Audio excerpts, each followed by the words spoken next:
as medidas antigas. Então todo mundo é normal. Você vai no médico e ele fala, você tem nada de tireoide não. Vamos esperar você ter para tratar. Por enquanto você não tem nada. Continua vivendo sua vida. Quando você tiver, você me chama. Eu vou lhe dar um teste muito simples, muito fácil, que você vai fazer em casa.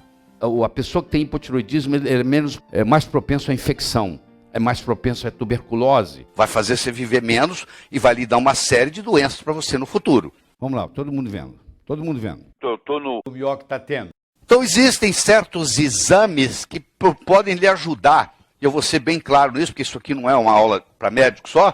Tem muitos médicos na sala, mas a aula é geral. Mas, por exemplo, vou dar um exemplo para você. A maioria das pessoas hoje, principalmente as mulheres, tem hipotireoidismo. Isso hoje é uma epidemia. Não diagnosticada, mas é uma epidemia. A mulher, 8 a 9 vezes mais do que o homem, tem hipotireoidismo. Isso é uma epidemia muito grande. Existe uma explicação por que a mulher tem mais hipotireoidismo que o homem, que não vale a pena eu entrar em detalhes aqui.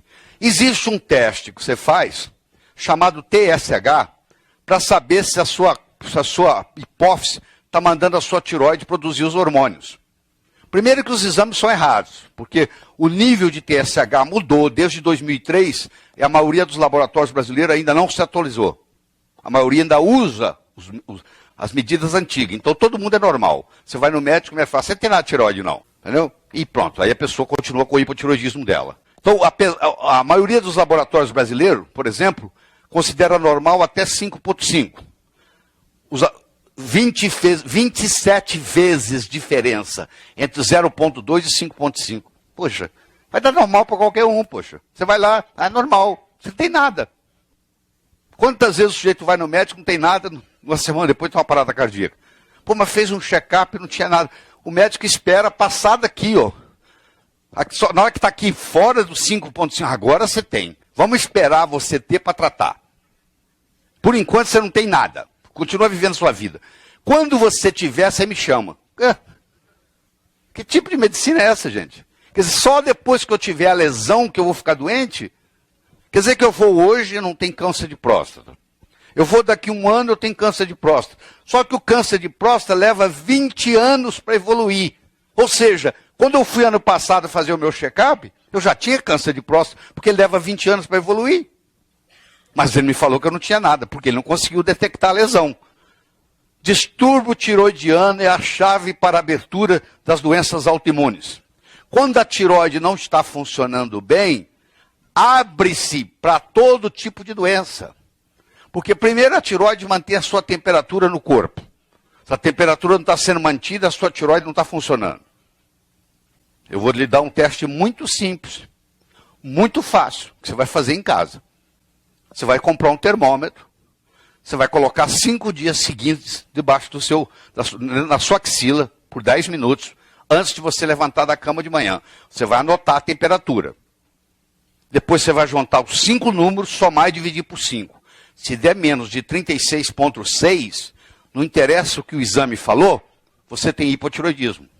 Subclínico, mas tem. Vai fazer você viver menos e vai lhe dar uma série de doenças para você no futuro. Então isso não interessa o seu exame.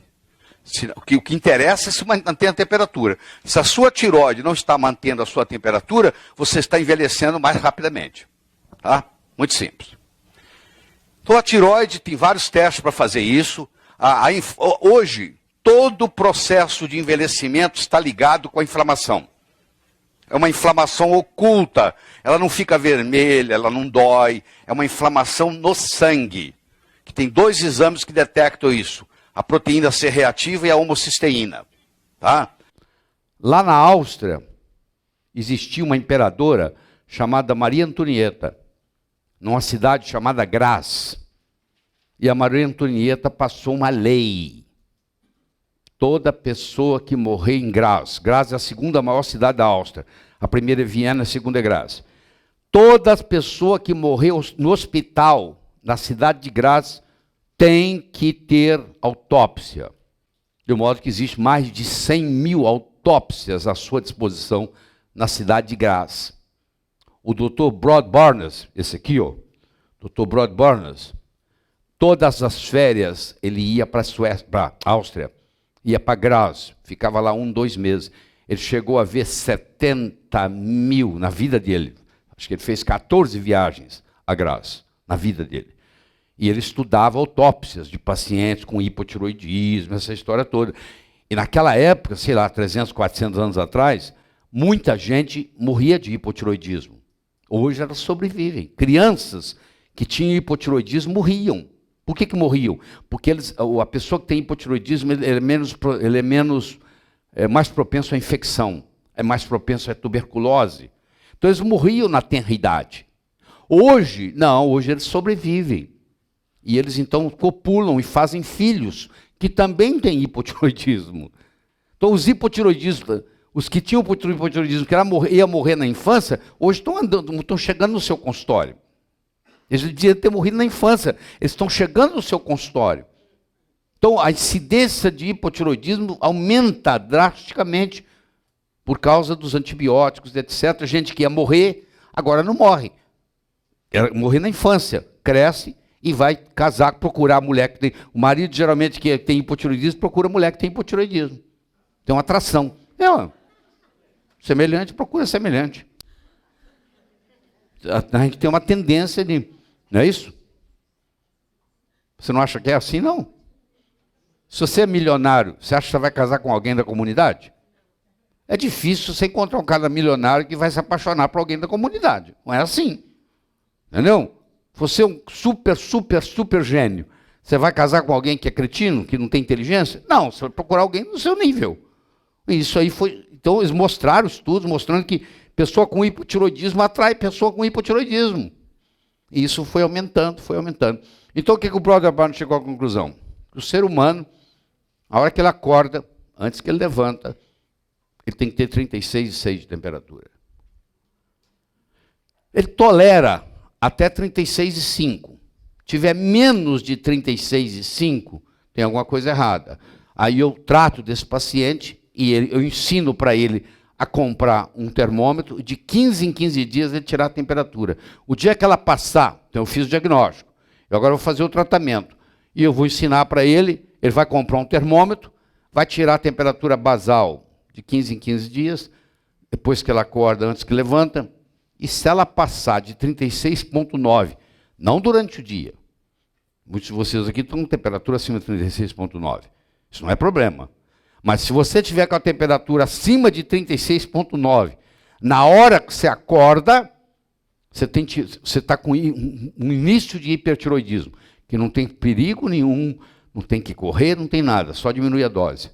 Então você orienta o paciente assim, eu vou te passar um tratamento, se algum dia, cada 15 dias você monitora, se algum dia se der 37 ou mais, você liga para mim, eu vou te trazer no consultório e vou diminuir a sua dose. Só isso. Acabou. Está resolvido. Não tem pressa, não tem nada. Ninguém vai morrer porque está com temperatura de 36,9, tá bom? Então não tem risco. A maioria que tem hipotiroidismo, isso não é diagnosticado. Quem é diagnosticado não é tratado. E quem é tratado é muito maltratado. Esse é o que é o problema, tá?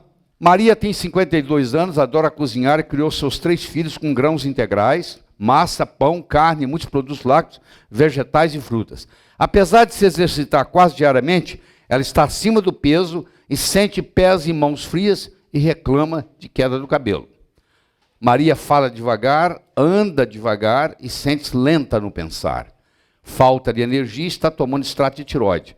Apesar dos níveis de TSH, T4 e T3 livres serem normais, ela acha que está faltando alguma coisa. Ela tem um hipotiroidismo tipo 2, que nós estudamos antes do almoço. É uma dominância tiroidiana e hipotiroidismo tipo 2. A pessoa obesa que descobre o spa pela primeira vez, ela acha que descobriu o paraíso. Ela vai lá e emagrece 12 quilos. Ela volta para a vida, aqueles 12 quilos que ela levou 20 anos para engordar, ela engorda em 6 meses. Ela fala, mas tem um spa. Ela volta no spa, na segunda vez ela emagrece 8. Aí ela sai de lá, agora em 3 meses ela recupera os 8. Quando ela vai pela terceira vez, ela emagrece 2. Quando ela volta, num mês, ela engordou de novo. Quando ela vai pela 4ª vez, ela engorda. No spa, para emagrecer, ela engorda. Porque cada vez que ela faz isso, o T3 reverso dela aumenta. Quanto mais T3 reverso ela tiver, menos capacidade ela tem de emagrecer. E nós já falamos da calcitonina. Aqui está o processo, ó.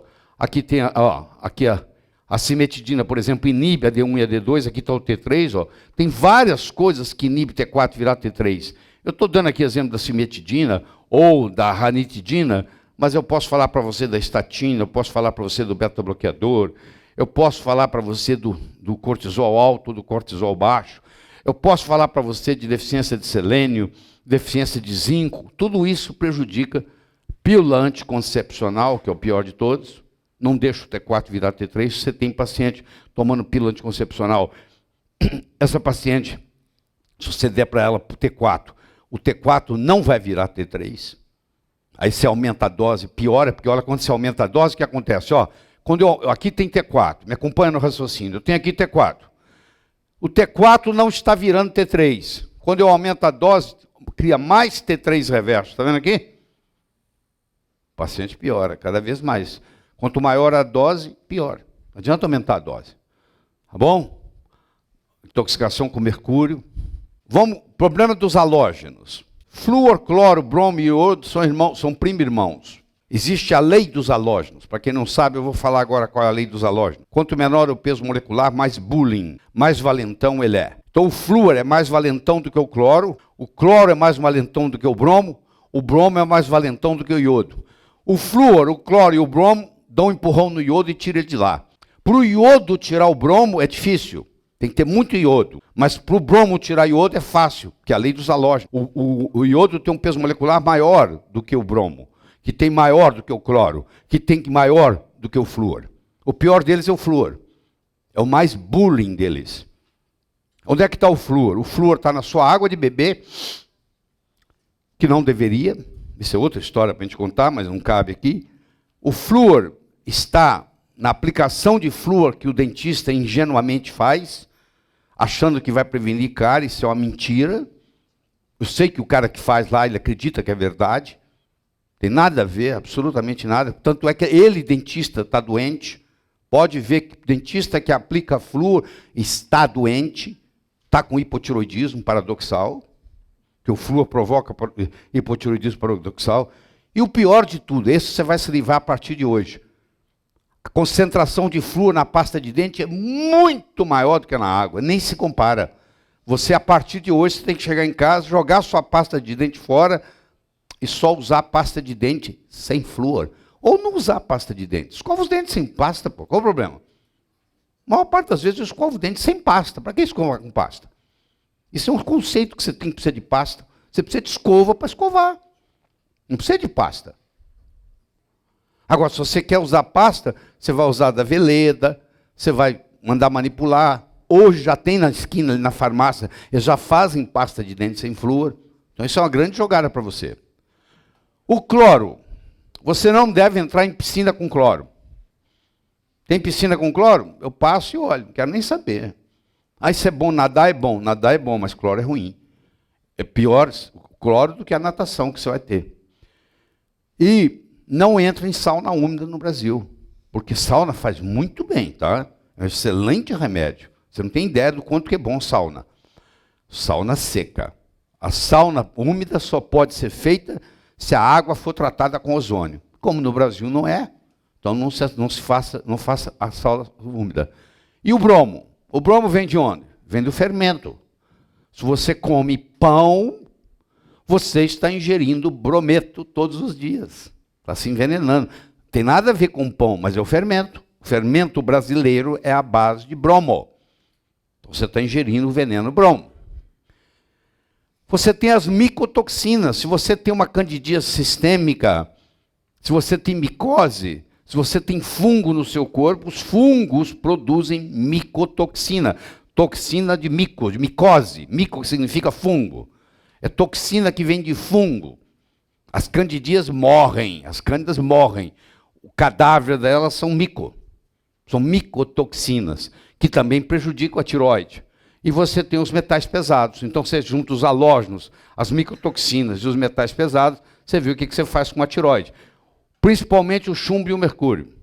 E eles se potencializam. Deixa eu falar o que é isso. Se você tiver intoxicação com mercúrio, você tem um déficit, vamos supor, de 10. Se você tiver intoxicação com chumbo, você tem um déficit de 10. Se você tiver de chumbo com mercúrio, é 100. Não é 20, não, é 100. Você multiplica um por outro. Eles chegam a dizer que te potencializa até 500 vezes. Quando você tem as duas, chumbo e mercúrio. Chega a potencializar o efeito tóxico 500 vezes. Porque tem um efeito sinergístico entre o mercúrio e o chumbo. Eu queria que você desse uma nota de 1 a 10. 1 a 10. Eu vou assumir que você deu uma nota. 1 a 10, não interessa. Dê uma nota qualquer aí, de 1 a 10. Dado? Também. Eu espero que você ajude a divulgar isso aí. Passa isso para os amigos. Um presente, mandar esse link. E se ainda não recebe os áudios incríveis e gratuitos do Dr. Lair, mande um WhatsApp com a palavra "Eu quero" para o número DDD 35 988 26 1891. E receba conteúdo gratuitamente de um doutor que, sem dúvidas, é o melhor que tá tendo.